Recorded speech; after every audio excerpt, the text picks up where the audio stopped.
Alors bonjour à tous, d'abord bienvenue, ça fait plaisir de vous voir aussi nombreux ce soir. Deux choses avant qu'on commence à rentrer dans le vif du sujet. La première, c'est que le talk va être en français, mais les slides sont en anglais. Et la deuxième chose, c'est que les slides sont déjà en ligne. Donc si vous voulez les télécharger, on remettra l'URL à la fin du talk. Donc voilà, si ça vous intéresse, n'hésitez pas. Yes. Donc on va se présenter vite fait. Moi je m'appelle Anthony, je suis développeur Android depuis presque 6 ans maintenant et ça fait presque un an que je travaille chez Blablacar. Et bonsoir à tous, moi c'est Olivier, ça fait 10 ans maintenant que je fais du développement iOS et ça fait à peu près 1 an et demi que je suis chez Blablacar. Donc on va commencer, avant de rentrer vraiment dans la partie QA et process de release, par vous donner un petit peu de contexte et quelques chiffres sur l'application Blablacar, parce que ça va aider un peu à comprendre tout ce process qu'on a mis en place pour les releases. Faut savoir que les applications mobiles chez Blablacar, que ce soit iOS ou Android, c'est des applications qui ont un gros historique. Les deux datent d'il y a plus de 5 ans. Il y a énormément de développeurs qui ont développé sur l'application. Et du coup, on a pas mal de code legacy à gérer. Donc, pour la partie Android, ça a été créé en juillet 2013. Il y a eu 40 contributeurs dessus, donc ça fait énormément de développeurs différents. Et actuellement, on est en train de développer toutes nos nouvelles fonctionnalités et également quand on corrige des bugs en Kotlin. On n'utilise plus de Java. Donc on est en train petit à petit de migrer vers Kotlin. Et actuellement, si on prend la code base Android, on est sur 40% de code en Kotlin et 60% en Java à peu près. Côté iOS, l'app est beaucoup plus jeune, à 1 mois près. Nous, on a eu un petit peu moins de contributeurs dessus, mais ça reste un chiffre quand même assez conséquent. Donc pareil, on a les mêmes problématiques de code legacy.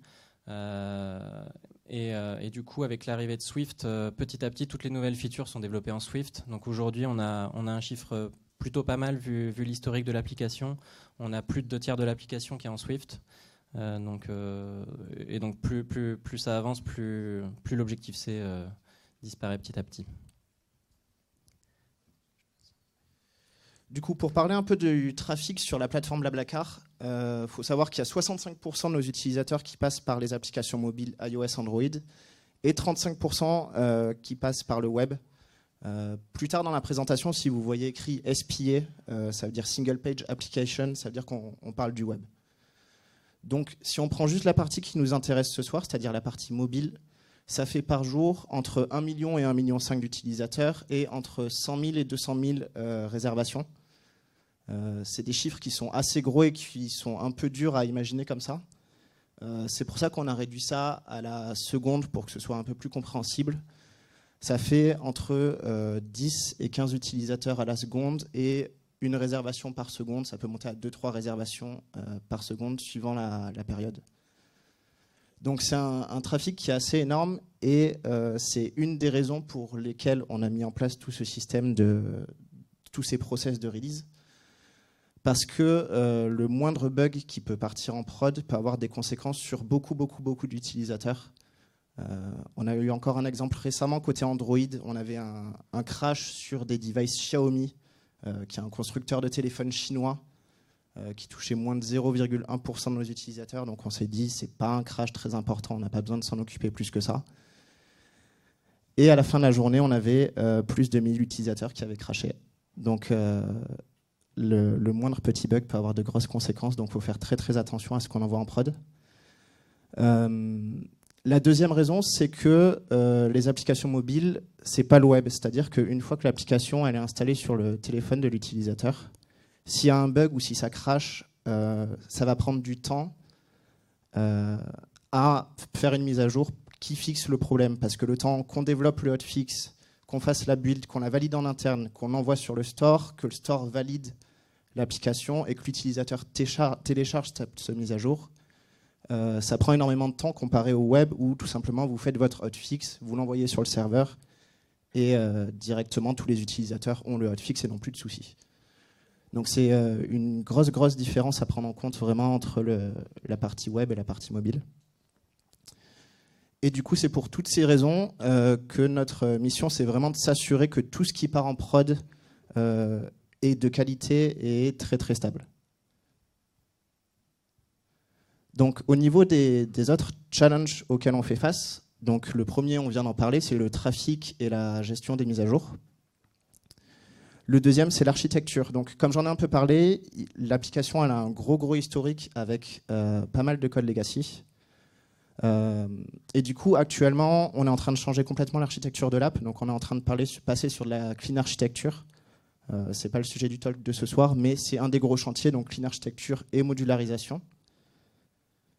Et l'autre gros chantier, c'est la migration UI. Faut savoir qu'il y a eu un rebranding complet de Blablacar il y a maintenant 2 ans, que ce soit au niveau de l'identité visuelle, et du coup ça a impacté les apps parce qu'on est passé sur un nouveau système de design qu'on appelle en interne Pixar, et du coup c'est un des autres gros chantiers sur lesquels on travaille en ce moment. Donc là, avant d'entrer un peu plus dans le vif du sujet, on va vous présenter un peu la stack de développement qu'on a. Donc je vais déjà commencer par Android. Donc grosse surprise, les développeurs Android sont sur Android Studio concernant le code.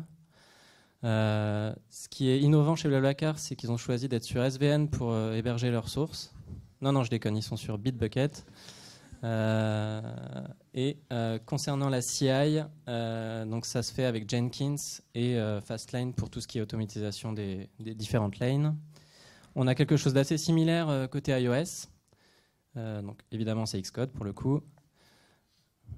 Nous on est sur GitLab pour l'hébergement de nos sources. Et enfin pour tout ce qui est CI, on utilise Bitrise avec Fastlane évidemment bien connu de la communauté iOS.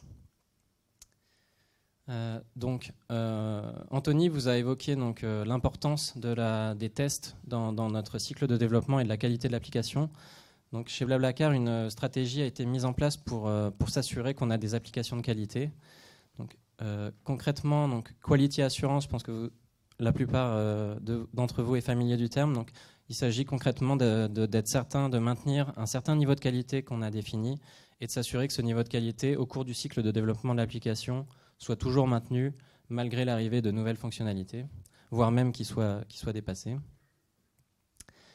Donc, pour s'assurer de ce niveau de qualité, donc on ajoute des tests. On va distinguer 2 types de tests. Donc, vous avez les tests produits qui correspondent aux tests qu'on appelle aussi souvent end-to-end, donc qui nous permettent de s'assurer que quand on a une fonctionnalité qui est dans l'application, cette fonctionnalité se comporte correctement. Typiquement, ça peut être quelque chose comme le login. Quand je me log dans l'application, je rentre mon login, mon mot de passe, je m'attends à ce que ça me log. Je ne m'attends pas à ce que ça fasse une recherche Paris-Lyon dans Blablacar. Donc c'est typiquement ce genre de test. Et puis il y a le test, ce qu'on appelle code testing, donc les tests, tout ce qui est test unitaire, donc qui eux sont des tests un peu plus unitaires, comme je viens de le dire, et donc qui permettent de s'assurer au niveau du développement que quand on passe des arguments à une méthode, que le résultat soit celui qu'on escomptait. Donc, au niveau du cycle de développement de l'application, on peut distinguer 3 phases de notre côté. On a la phase pré-release, pendant laquelle on va s'assurer qu'il y a un certain niveau de qualité, mais on va aussi s'assurer qu'on a ce niveau de qualité au niveau de la release et après la release. Donc, tout d'abord, avant la release, il y a cette partie de test unitaire. Donc, à la fois sur iOS et Android, on fait en sorte que toute nouvelle feature soit couverte par des tests. Ensuite, un gros accent est mis sur la review. Chez Blablacar, on a des équipes, on va dire une petite dizaine sur iOS et sur Android. Et du coup, chaque nouvelle feature est review par au moins 2 développeurs. Donc, par ce biais-là, on s'assure que la feature est codée correctement et qu'elle a également les tests unitaires associés qui sont bien écrits. Concernant ces tests unitaires, d'ailleurs, c'est notre équipe QA qui, avant même qu'on démarre les features, fait en sorte de nous donner tout un plan de stratégie. Donc nous, à l'avance, on sait déjà tout ce qu'on doit tester, ce qui est pratique pour éviter de louper des choses, en plus de la couverture. Et enfin, 3e élément, avant la release, c'est ce qu'on appelle les war rooms. Donc, comme on va vous montrer dans la suite, on a pas mal de tests qui sont automatisés, mais malgré tout, il nous reste des tests qui sont à faire manuellement. Typiquement, quand je reçois un code SMS, quand je veux valider ma carte bleue, ce genre de tests-là, on est obligé de les faire manuellement à chaque fois qu'on release. Donc, c'est typiquement lors de ces war rooms qu'on va faire ça. Donc ce sont des réunions où on est une dizaine, donc on va dire 2-3 développeurs iOS par exemple, 2-3 testeurs, et dans ce cas-là, on passe en revue certains tests qui sont forcément faits manuellement. Donc on va continuer avec un petit quiz, juste pour que vous ayez une idée un peu de l'ampleur que peut avoir l'ajout des tests sur une feature. On a pris justement comme exemple l'ajout d'un numéro de téléphone. Donc il s'agit de le vérifier. Donc c'est assez simple en fait, il s'agit de vérifier si un numéro de téléphone est valide. Donc concrètement, on a juste 2 écrans. Le premier permet de rentrer son numéro de téléphone, le deuxième permet de saisir le code SMS reçu. Donc à votre avis, sur une fonctionnalité comme ça, combien de tests end-to-end on peut écrire? Qui pense 3? Apparemment personne. Ah si, il y a quelqu'un. Une personne. Qui pense 15? Un petit peu plus. Qui pense à 24 tests? Ah, là on est pas mal. Et qui pense à 30? Un peu moins. Ouais, un petit Je peu dirais moins. pour 20. Ouais. Donc c'est 20 qui a gagné. Mais c'est pas la bonne réponse. Voilà, c'était 30. Alors pourquoi 30? Pourquoi 30? C'est une très bonne question parce que la fonctionnalité en soi, elle a l'air assez simple. Il n'y a pas l'air d'avoir 200 000 cas d'usage. Le premier, c'est tout simplement, en tant qu'utilisateur connecté, je peux vérifier mon numéro de téléphone depuis mon profil. Le deuxième, on peut dire que c'est que je peux également vérifier mon téléphone pendant que je publie un trajet. Et le troisième, c'est que j'ai un message d'erreur si le formatage de mon numéro de téléphone est incorrect. Bon, il n'y a que 3 cas en fait. On se dit que c'est en soi assez facile, mais en fait, quand on réfléchit vraiment à la fonctionnalité, il y a énormément d'autres cas de test, comme par exemple, j'ai une erreur sur mon numéro de téléphone est déjà utilisé, ou j'ai également une erreur s'il est blacklisté, j'ai une erreur si le code SMS que j'ai rentré est incorrect, mais je peux également certifier mon numéro de téléphone à la création de mon compte, également au moment où je réserve un trajet, et également si j'ai déjà créé mon compte et que je veux réserver un trajet mais que je ne l'ai pas encore vérifié. Ok. Donc ça fait quand même beaucoup de cas tests, et au final c'est comme ça qu'on arrive à 34 tests. Donc comme Olivier vous l'a expliqué, une fois qu'on veut envoyer une mise à jour en production, on fait ce qu'on appelle une war room, où on va passer tous les cas de tests qui ont été définis par la QA et vérifier que tous les tests passent. Le problème qu'on a eu, c'est que si vous imaginez qu'il y a 34 tests sur une fonctionnalité comme ça, si on prend toute l'application Blablacar, ça fait un nombre de tests à passer assez énorme. Et au final, du coup, ça donnait des war rooms avec toute l'équipe iOS ou toute l'équipe Android qui pouvaient durer 3-4 heures le temps de vérifier tous les tests. Vous imaginez bien que mobiliser 4, 5, 6 développeurs Android ou iOS pendant 4 heures, c'est pas forcément le truc optimal. Donc, notre team QA a pensé une solution qui s'appelle l'automatisation. On est trop synchro, on dirait qu'on a répété. Ouais. Donc l'automatisation, ce qu'a fait notre équipe QA, c'est qu'elle a utilisé un framework Appium, qui en fait est un serveur HTTP qui va permettre d'exécuter des instances, que ce soit sur des devices réels ou des simulateurs ou des émulateurs de l'application, et exécuter des tests end-to-end. Et donc ils ont utilisé Sauce Labs qui fournit des instances d'Appium, et ils ont implémenté une surcouche maison qu'on appelle Qualcium chez nous. Donc cette surcouche, en fait, elle va nous permettre, à l'intérieur de cette surcouche Qualcium, en fait, ils vont définir différentes méthodes, comme le login, le changement d'un mot de passe, ce genre de méthodes, on va dire, atomiques, faire en sorte qu'elles soient communes et abstraire à la fois iOS et Android, ce qui va permettre, en fait, une fois qu'ils voudront automatiser un test, de décrire ce test sous la forme d'un script qui soit fait une seule fois pour les 2 plateformes. Par exemple, je veux tester, une fois que l'utilisateur s'est logué, je veux tester son voyage Paris-Lyon, sa recherche Paris-Lyon.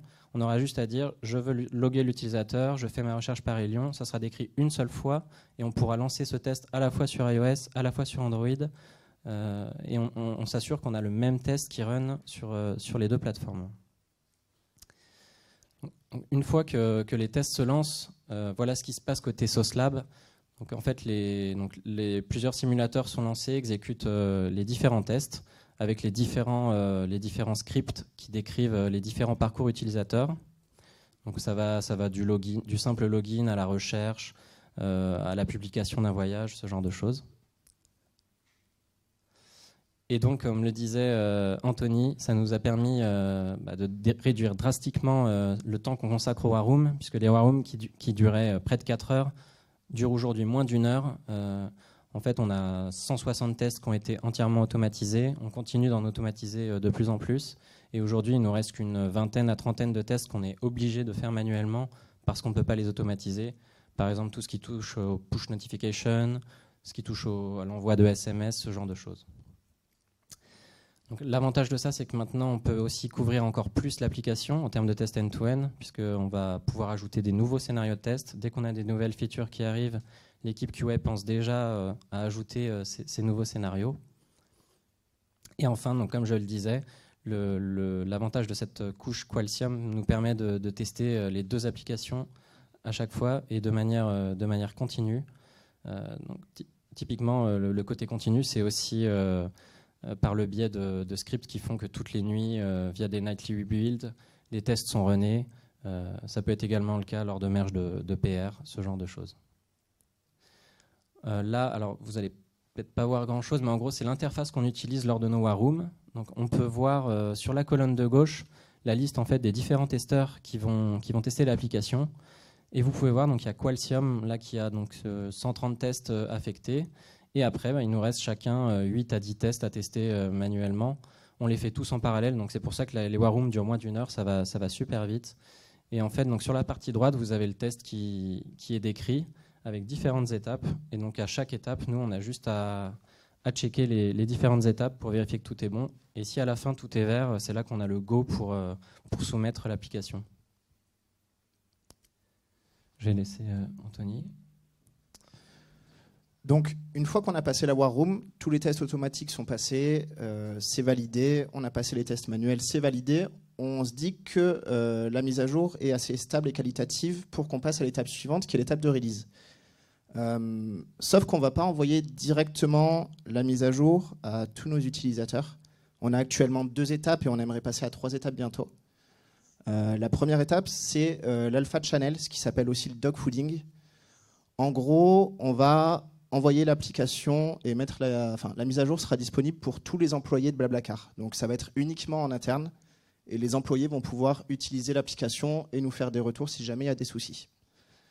Donc ça, c'est la première étape. La deuxième étape qu'on n'a pas encore en place parce qu'il y a pas mal de discussions là-dessus, mais qu'on est en train de réfléchir, c'est la mise en place d'un channel bêta qui serait tout simplement une manière de distribuer l'application à une petite partie de nos utilisateurs. Il y a beaucoup de discussions parce qu'il y a pas mal de manières de mettre ça en place. On peut créer un channel de bêta public et n'importe quel utilisateur peut souscrire à la bêta. Ou on peut également mettre en place un channel de bêta fermé où par exemple seuls les ambassadeurs Blablacar ou les core users de l'application auraient accès aux mises à jour avant le reste des utilisateurs. Donc ça, c'est quelque chose qui n'est pas encore en place, mais auquel on est en train de réfléchir. Et la troisième étape, qui est uniquement sur Android, c'est ce qu'on appelle le progressive rollout. C'est qu'une fois qu'on a passé la phase alpha et qu'on veut vraiment envoyer la mise à jour à nos utilisateurs, on ne va pas l'envoyer à tous nos utilisateurs d'un coup. On va commencer à l'envoyer à 20% de nos utilisateurs d'abord, vérifier que l'application est stable et ne crache pas et qu'il n'y a pas de problème en production. Et au bout de 24 heures, si on voit que tout va bien, on va passer ce pourcentage à 50%, puis à 100%. Ce qui fait que si jamais on a un crash qui est passé au travers des mailles du filet, ça va impacter que très très peu d'utilisateurs parce que c'est un rollout qu'on peut arrêter à tout moment.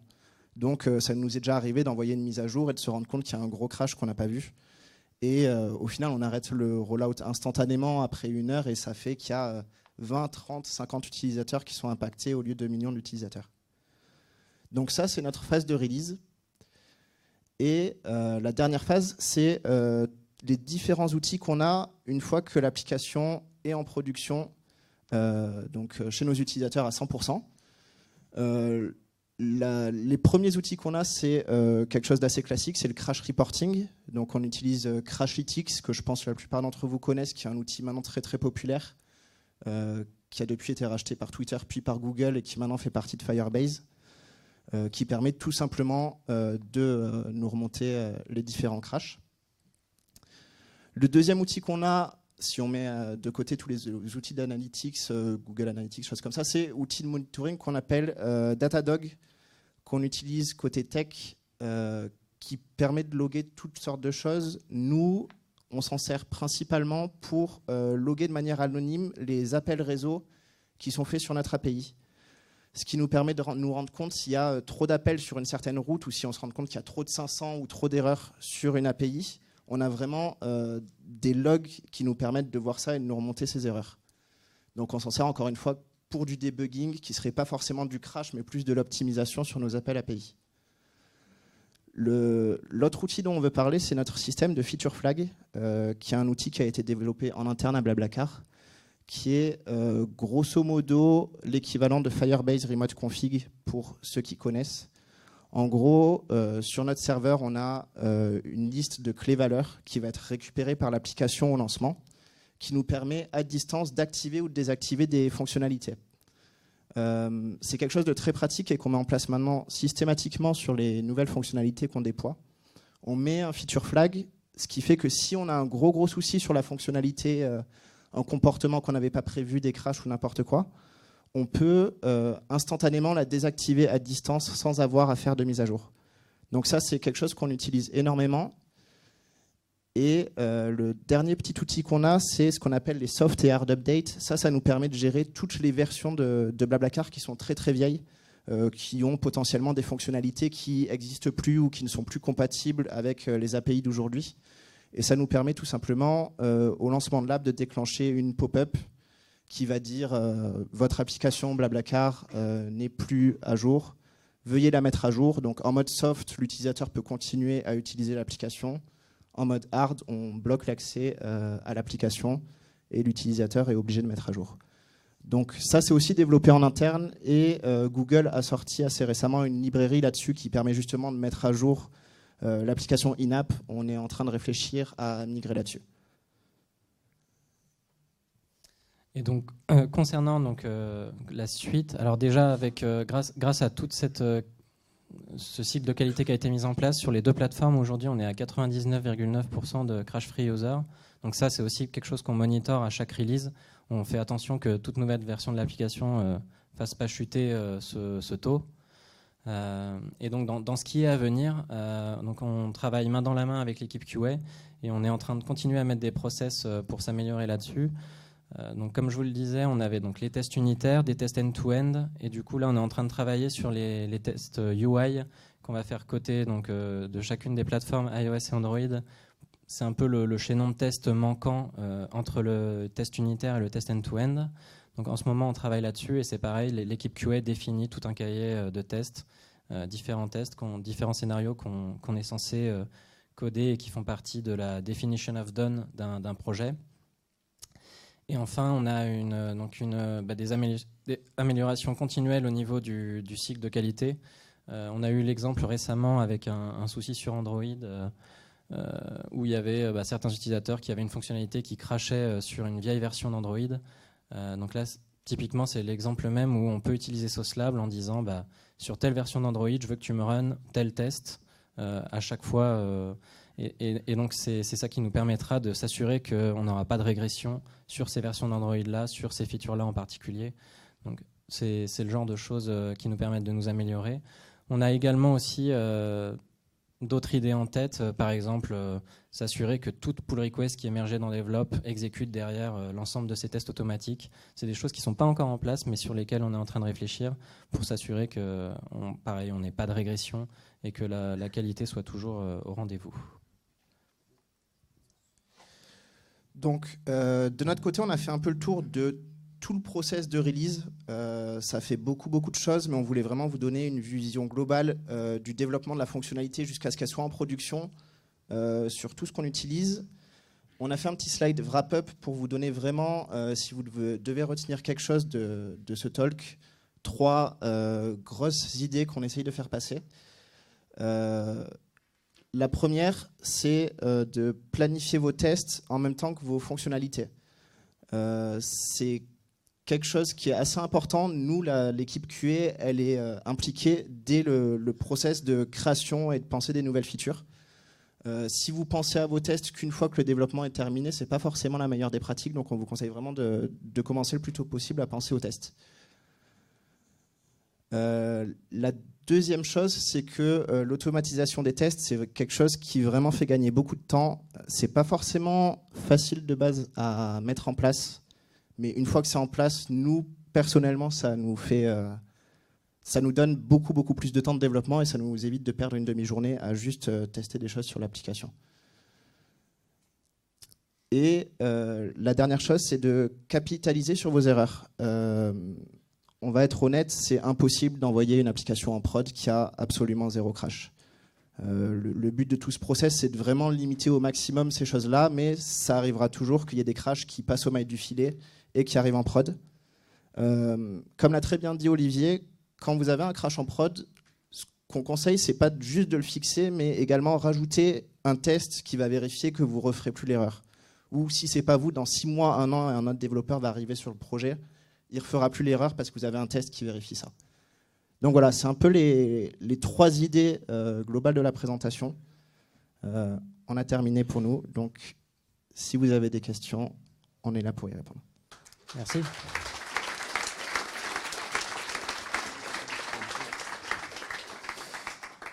Wow, il y a des mains qui se lèvent partout là. J'ai vu là-bas. Ouais. J'ai pas le micro en mousse, donc je vais pas vous le jeter jusqu'à là-bas. Merci. Vous avez dit du coup utiliser Appium.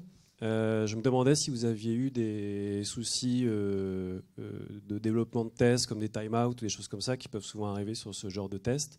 Et si vous en aviez eu, comment vous avez réglé ce problème-là ? Alors, ça peut arriver qu'on ait des soucis de timeout. Donc, dans ces cas-là, généralement, on relance les tests manuellement.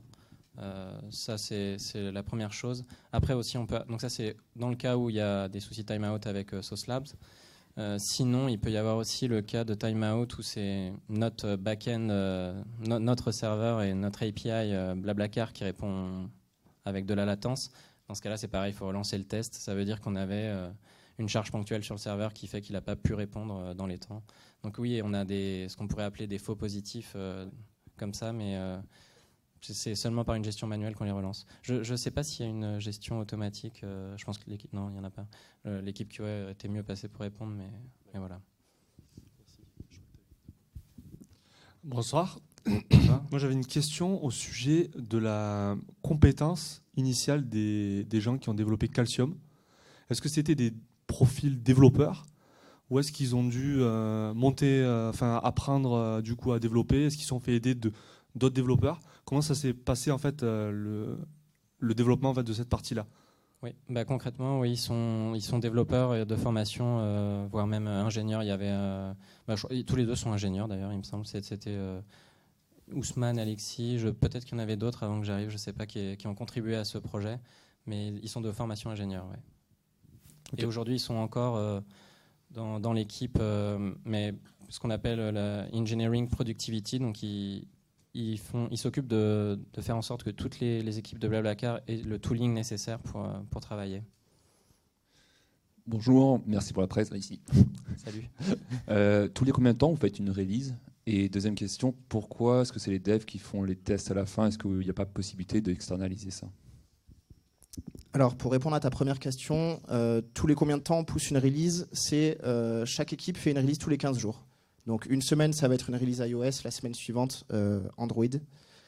Sur la deuxième question, sur la War Room, il y a, au jour d'aujourd'hui, vu que beaucoup de choses sont automatisées, on a généralement dans l'équipe un release manager, un backup du release manager, donc ça c'est côté dev. Et après, on a l'équipe QA qui, du coup, est maintenant en majorité dans la War Room. Donc, on a juste 1 ou 2 développeurs pendant la War Room. Bonjour. En fait, j'aurais 2 questions. Vous avez dit que vous utilisez Datadog. Parce qu'en fait, en quoi est-ce que c'est mieux que Firebase pour loguer des erreurs? Parce que finalement, on peut le faire. Et deuxième question aussi. Est-ce que parfois sur Crashlytics, vous avez eu des crashs en fait, que vous n'avez pas su expliquer? Parce que parfois, il y a une stack trace qui est un peu bizarre. Pour répondre à la première question sur l'utilisation de Datadog, c'est qu'il y a beaucoup plus de fonctionnalités que juste du reporting sur Crashlytics. Donc sur Crashlytics, on peut bien évidemment report des événements qui sont non fataux. Non fataux.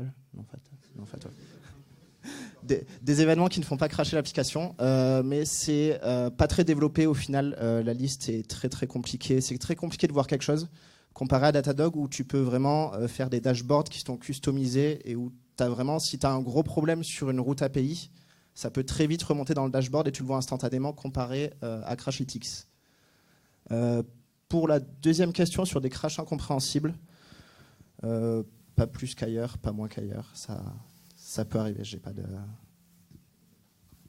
Qu'est-ce que vous avez fait à ce moment-là pour vous n'avez pas réussi à le débugger du coup sur les gros crashs qui impactent beaucoup d'utilisateurs, c'est quelque chose qui devient une priorité. Faut savoir qu'au niveau de l'organisation, dans l'équipe Android et dans l'équipe iOS, chaque semaine, il y a une personne de l'équipe qui est dédiée au run et qui du coup va s'occuper de fixer les tickets et de voir ce qui remonte. Donc ça dépend vraiment de l'impact que ça a sur les utilisateurs. Si c'est un crash qui va toucher 5 utilisateurs sur un téléphone chinois dont on ne connaît pas la marque, ça va pas forcément être la priorité. Maintenant, si c'est un gros crash, on va forcément se concentrer dessus, même si on a du mal à le fixer. J'ai vu 2 dernières questions. Ouais, il y avait là-bas et ensuite il y aura là.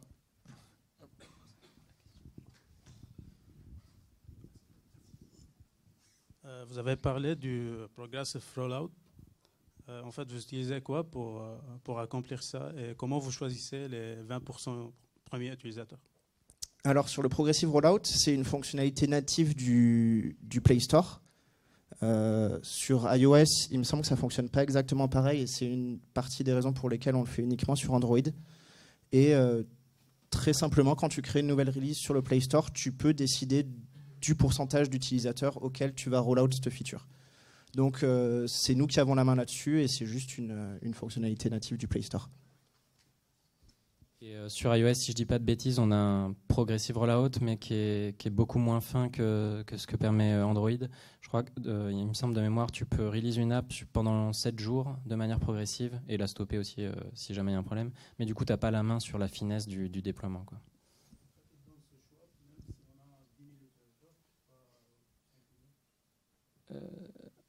En fait, c'est à chaque fois une question de proportionnalité et pas de nombre fixe. C'est ça. Ouais, non. Ouais, en fait, tu as parlé de tests UI versus des tests end-to-end. Ouais. J'ai pas trop compris la différence ou l'intérêt d'avoir les deux. Oui. En fait, le test end-to-end va permettre de tester des features, y compris avec le comportement du back-end en prod. Alors que le test UI, au final, ça va être un peu le même genre de test, mais au final, qui vont être nés avec des mocks embarqués avec tes tests. Globalement, ça va être ça la différence. L'avantage du test UI du coup avec les mocks, c'est qu'a priori ton serveur local qui te distribue les mocks va pas planter, contrairement au serveur de prod qui est tributaire des conditions réelles de la prod. Merci à vous.